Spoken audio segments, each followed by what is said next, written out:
Running a business comes with a lot of what ifs, but luckily there's a simple answer to them. Shopify. It's the commerce platform behind millions of businesses, including Thrive Cosmetics and Momofuku, and it'll help you with everything you need. From website design and marketing to boosting sales and expanding operations, Shopify can get the job done and make your dream a reality. Turn those what ifs into... Sign up for your $1 per month trial at shopify.com/special offer. Does it ever feel like you're a marketing professional just speaking into the void?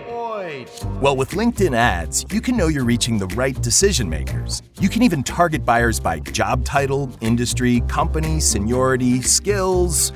Wait, did I say job title yet? Get started today and see how you can avoid the void and reach the right buyers with LinkedIn ads. We'll even give you a $100 credit on your next campaign. Get started at linkedin.com/results. Terms and conditions apply. Have you ever spotted McDonald's hot, crispy fries right as they're being scooped into the carton? And time just stands still. Ba-da-ba-ba-ba. Welcome to the HCI family of podcasts. We're your source for personal, professional, and organizational growth and development. We share our own original research, explore industry trends, and interview executives and thought leaders from across the globe. Join us for practitioner-oriented content around all things leadership, HR, talent management, organizational development, and change management. Maximize your personal and organizational potential with the HCI family of podcasts. Fletcher Wimbush, welcome to the conversation today. Thanks for having me, John. It is a real pleasure to be with you. You're joining us from Southern California. I'm south of Salt Lake City in Utah. And today we're going to be talking about how AI is revolutionizing talent acquisition. Of course, AI is revolutionizing a lot of things. It's disrupting the nature of work and a lot of different industries, a lot of different types of jobs and tasks that people are doing. Automation, of course, is disrupting a lot of things, but we're going to focus in on HR generally, but talent acquisition within HR more specifically today. Hey, it's Ryan Reynolds here from Mint Mobile. Now, I was looking for fun ways to tell you that Mint's offer of unlimited premium wireless for $15 a month is back. So I thought it would be fun if we made $15 bills. But it turns out that's very illegal.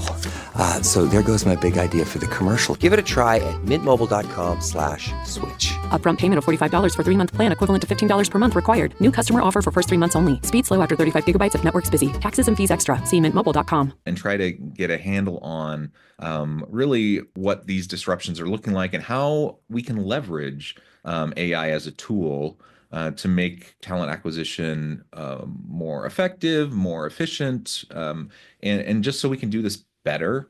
I know a lot of people out there are scared about, AI displacing workers and displacing their jobs.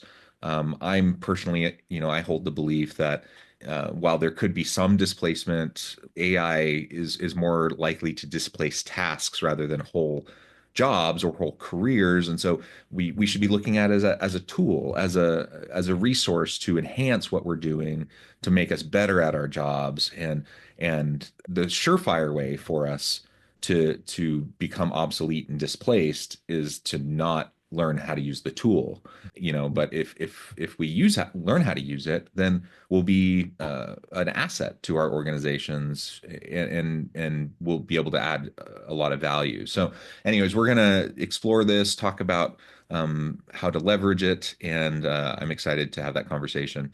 As we get started, I wanted to share Fletcher's bio with everybody. With a record of assisting more than 2,000 companies win and hire at conducting over 10,000 candidate interviews, Fletcher Wimbush is at the forefront of solving the complex hiring challenges that businesses face today. Fletcher is revolutionizing hiring practices through executive education, advanced hiring software solutions, and bespoke fractional talent acquisition services. There's a whole lot more I could say, especially about your background, but I'm going to pause there. Fletcher, anything you would like to highlight by way of your background or personal context before we dive on it?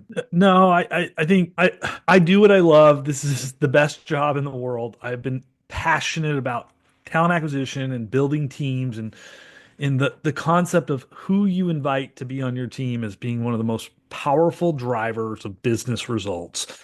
I'll argue with any coach, business leader out there that hiring is literally the most important function in any business. Well, right.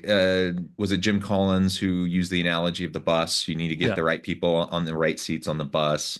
And if you can't do that, all of the strategy, all of the other stuff, all of the time and energy you put into all of the other things isn't really going to matter because you're not going to have the right people. And at the end of the day, it's the people, it's the human beings in the organization that add value, that have the Yeah. creativity, that bring the innovation, that bring value to the market, to bring in customers, to Yeah. bring in revenue, Yeah. right? And I'll, so, and I'll give yeah, you a few examples I think are yeah, modern ones. So if you hmm haven't checked it out, Brian Chesky did a 1 hour talk and it's on YouTube about founder mode. If you guys hmm talked about founder mode, maybe here on this podcast, I hope. But he was taking that on the talent acquisition front. And so he's the founder of Airbnb, so yeah, super tech forward, business. And he's like, look, I think every founder should should be fairly heavily involved in the first 400 hires within an organization. This is not hmm something we leave to frontline managers and HR. You take that even further with some of these other tech guys out there. They don't even have HR departments. They have recruiters, talent acquisition people. That's different. But yeah, HR, they outsource and they hire attorneys to deal with outside of their organization, right? It's so important to laser focus on that component of it, right? So yeah, I just wanted to kind of, the last thing I think you mentioned is, do you know how much they pay engineers at OpenAI, ChatGPT? You want I to just take a don't, probably wild a guess? lot. Take a wild guess. Take a wild guess. 400,000, Higher, 600,000, higher, 800,000, higher. 1.2 million. Oh, look, it's around $1 million a year. So the company who's one of the four or leaders in, automating the world with AI is paying Yeah. their people $1 million a year. People are the most valuable asset any company has. Yeah. Yeah, for sure, for sure. Okay. So, and I completely agree. I think we absolutely need to invest in the human asset, the human capital of our organizations. And I think most people listening, most organizational leaders, at least on the surface level, will say, yeah, human capital is important and we value our people, and they'll at least say those things. But, what organizations actually do, not just say, but what they actually do often doesn't Yeah. Align. it's not a line. Yeah, there's no alignment there. The values aren't consistent, with what they're saying. What their actions actually are consistent. And so, if all your budget is going other directions, if you have a below market, total compensation strategy, that's not in alignment with that value, right? Yeah. If you're constantly looking to squeeze every last ounce of productivity out of your employees, and you don't have pro employee kind of policies and practices, and all these different things, then your values aren't in alignment with that, what we were just talking about. And so, I think a lot of people will say, yes, we're all about our people, but they're not because the organization is not set up that way. And so we just really need to take a good hard look at what we're actually valuing. And that starts from the very beginning, crafting, job postings, going Well, out and recruiting, it bringing start people in. it starts before then, right? With like Culture Pulse, or Yeah. we have a couple great partners. Rippling is a good one, and they do a lot of employee surveys, and it's a lot about sentiment around there. You can think about ENPS scores, employer Yeah. net promoter score is a really simple one. But it starts there, right? Like, how do the people in your organization actually define your culture and be willing to like find out and hear the scary truth, right? Yeah. And that it all starts there, and you can't change these things overnight. You can't just flip a light switch and all of a sudden solve some of those problems, but you can look for the good, and you can then set aspirational goals, and that can be part of how you market market your employer value proposition. It might be, hey, we are here, and here are the good things, and here are the challenging things, and here is what we've set out, and here are the steps we're going to take, and guess what? You get to be part of it. hmm We're hiring you to help us achieve these things. And that's exciting for A players, frankly. When I was a young leader, I think I was 26-ish. I can't remember now, so I'm getting old. But I was hired in to take over a branch for a large family owned and operated commercial dish machine company. They have Mm. 2,000 employees, 100 business units, locations, operations. And I took over this branch in Orange County. And they were, pretty forthcoming with me. Like, this branch has been like in the bottom 10 percentile of all our Mm. business units for a long time. We've had a lot of turnover. The leadership hasn't been working well. This is just not working in a market that should be amazing for serving the hospitality industry. Plenty of Right. money here in Southern Orange County and lots of great successful restaurants. Um, and I was intrigued by that. Like, I was like, bring it on. I want that challenge as a leader. And we turned it into one of the top 3 performing business units in the entire country. And 15 or 20 of those people that were on my team through my tenure are still there in various different leadership roles, including some of the top leadership roles in the organization 15, 16 years later. Yeah, yeah, it's stories like that that are really cool. And you mentioned something that I think is worth highlighting. A players love that, right? They love that challenge. They love that kind of an environment. They love that kind of a culture, that opportunity. C players don't, Yeah, right? They exactly. they That's they too get there. hard. It's hard. It's super uncomfortable, Yeah. and they will not stick around in that kind of an environment. And which is all the more reason why we want to identify and find the right people and bring in the right people. But it's also the opposite is also true. If you weren't able to turn that around, right? Yeah. You're not going to be able to attract and keep A players either, right? Yeah. Because Yeah. A players don't want to be there. They don't want to Yeah. be in that environment. So while you were brought in and you're able, you see that as a challenge and you're excited by it, and they were able to get you because of that, you're not able to like keep good people or attract new good people if you're not able to start to turn things To show some around. momentum and show Yeah. positive, yeah, direction there. And so I had very supportive leadership. So like as you mentioned before, this isn't just about we say this. They meant it. We're bringing you in to help solve this problem, but we're also going to surround you and give you all the resources and all the support. And they had, I had leaders in the organizations who did a great job of mentoring and helping and giving me grace Yeah. in that process because it was brutally hard, in the first Yeah. couple of years, and I made mistakes, and I think I had some HR conversations. They're like, "What are you doing, man?" But they could have just fired me on the spot, I suppose, right? This is like the football team, NFL team that fires their coach every couple of years because they didn't get to the playoffs, but they didn't give the guy a chance to keep building on the positive momentum because he made one mistake or something, right? Yeah, yeah. So I think we've really established, how important this is, talent acquisition generally, right? So, so important. We need good people. We need the right people. And so this has always been an important function for any organization, and especially for startups, for scaling organizations, for innovative organizations. We it's just completely essential that we bring in great people. We're in a day and an age where we have I mean, the world is crazy. The world is complex. So so it's more important than ever that we have, good people who are agile, ready to adapt and take on the challenges around them. But we have all this technological disruption, and part of that technological disruption is generative AI, and we have all of this, shifting within, what does work, the nature of work even look like? What do our jobs look like? Task displacement, automation. So many of the things that we used to do can be automated or augmented, and we can do things so much faster. Where do you see AI coming in to help with the talent acquisition function, Yeah. to help us do it better, to help us be more productive, more efficient, and just yeah, just better in Yeah. what we do? Well, I think in the next 10 years, some hiring activities will be completely automated by AI. Hmm. And I was having this conversation on LinkedIn this morning. Somebody asked, well, like, really? I was like, yeah, really.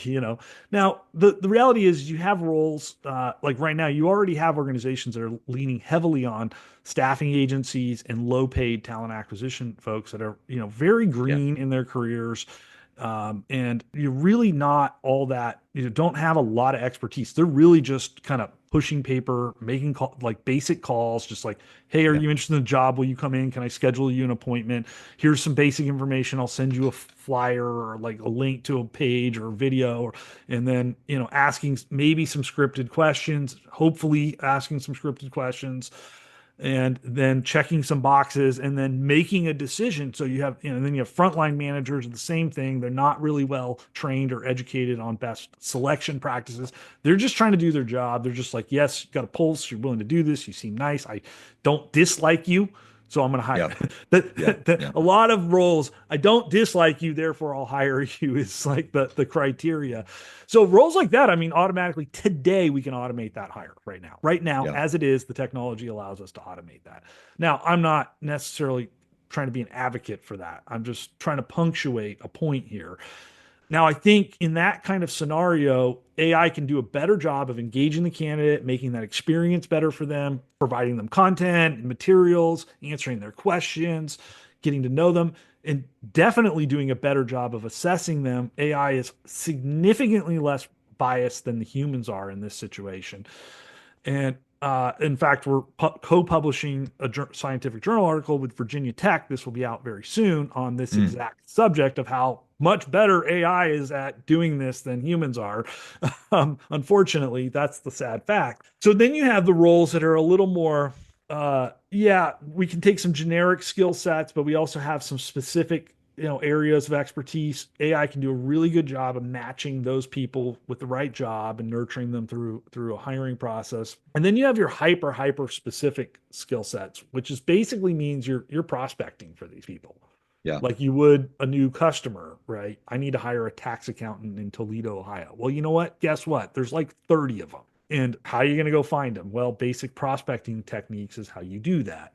AI can do all that stuff for you now. And then it can even deliver your cold message.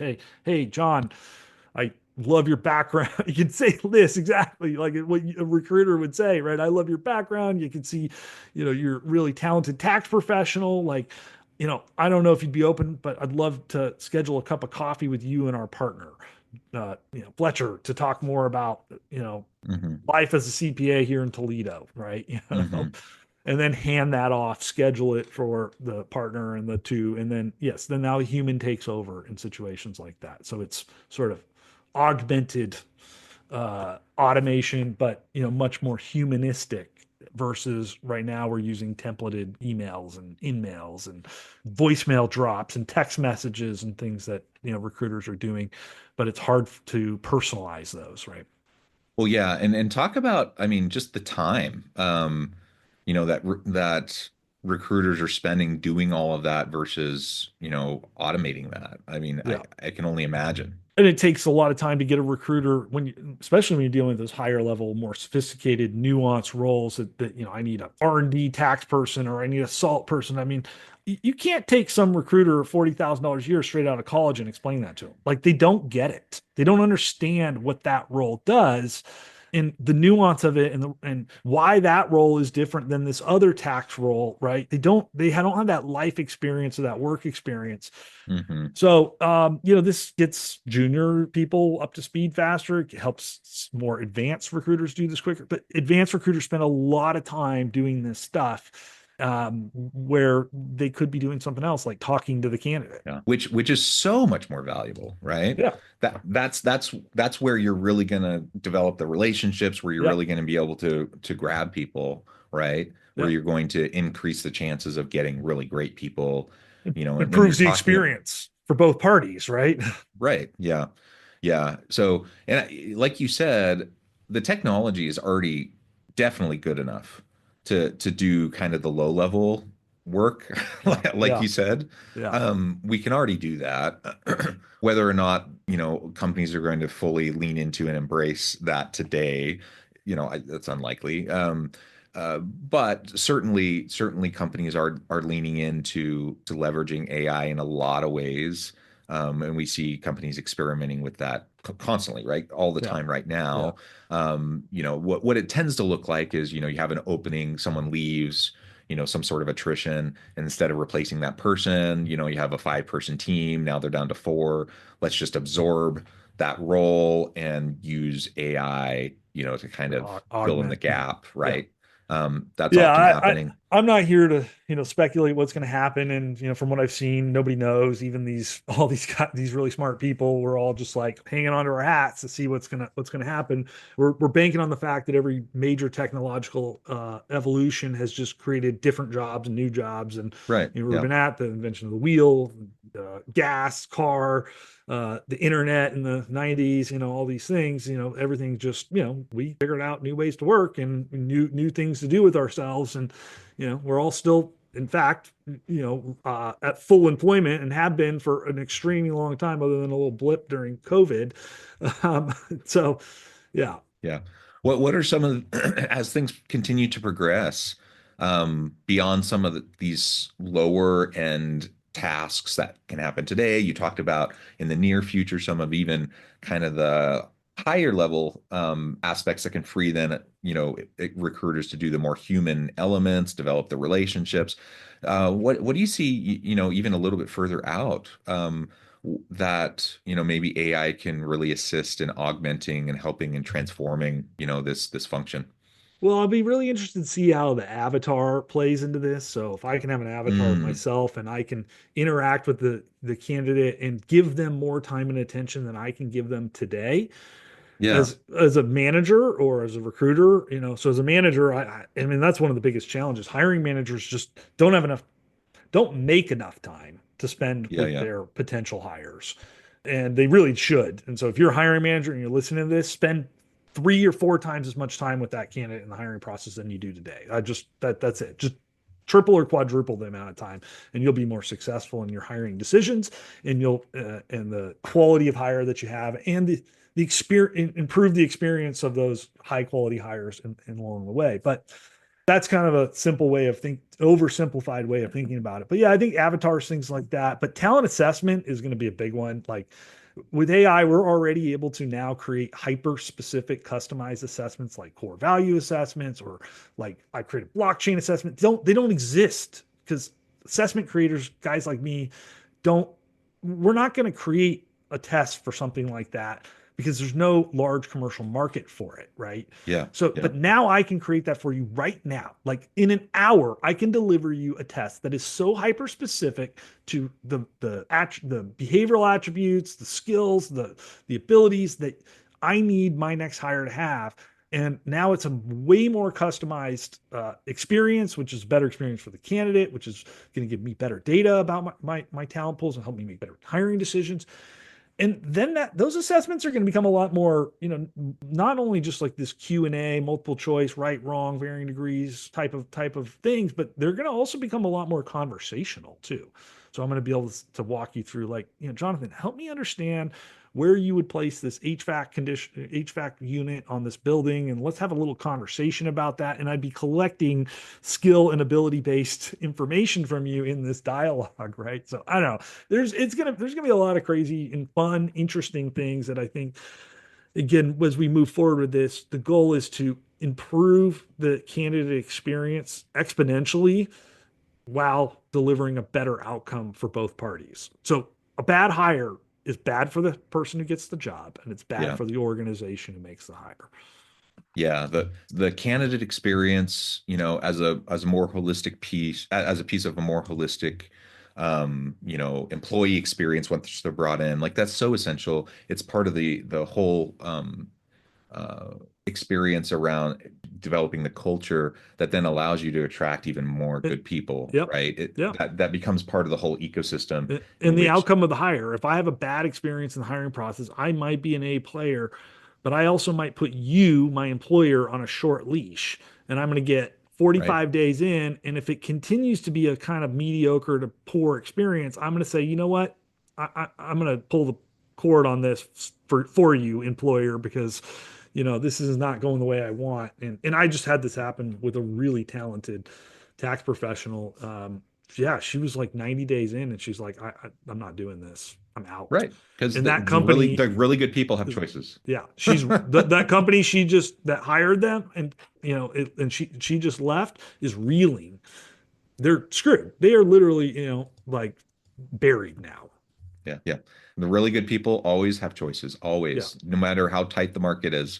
And they talk. They're going to talk to other people. They're going to share their experiences, and that's going to make it, either easier or harder to hire good people the next time around that you have open positions. And so all of this matters. Employee referrals are the number one source of your best quality hire. So if you've created a culture of like hiring great people and making this a great place to work, people will be lining up at your door. This is true. It's a fact. There are endless numbers of examples of this. We've seen this in construction. We've seen this in manufacturing. We've seen this in professional services. So, if you do these things, you can achieve that. You can become the employer of choice where people are lined up, which that gives you the option to choose the best of the best, not the best of the worst, which is what unfortunately too many employers are doing these days. And so, it is not just an aspirational thing. If you are serious about this, you can achieve it. Yeah. Yeah. Fletcher, thank you so much. This has just been a really great conversation. I know at the time and I need to let you run, but before we wrap things up, I just wanted to give you a chance to share with the audience how they can connect with you and find out more about your work, and then give us the final word for today. Yeah. So I'm pretty easy to find. I was blessed with a very unique name, Fletcher Wimbush. You can Google me. I'll come up on the first 20, 50 pages of Google. I'm easy to find on LinkedIn. That's where I hang out. So connect with me on LinkedIn, send me a note. Also, discovered.ai. So once again, Discovered, your best new hire, and .ai. You can check out our hiring platform there, and you can reach out to us there. And then I'll leave you guys with our full hiring GPT, which will walk you through everything you need from writing job descriptions, job analysis, job advertisements, social media marketing, creating recruitment marketing videos, creating custom assessments, structured interview, candidate scorecards, onboarding, you name it, everything you need to be successful at hiring. That's a free tool that I'll leave with you. I'll leave with you guys with the fact-driven hiring system, a free 8-hour course. If you're an HR professional, you'll get continuing education credits for buying that, or getting it for free in this case. And lastly, Jonathan will give you guys, if you anybody in your world is interested in taking DISC assessments, will give you a tool that you can share that with, and maybe have a fun, cocktail party conversation around. Awesome. Fletcher, thank you so much. It's just been a real pleasure. I encourage the audience to reach out, get connected, find out more about what Fletcher can do for you. Check out all the great resources. And as always, I hope everyone can stay healthy and safe, that you can find meaning and purpose at work each and every day. And I hope you all have a great week.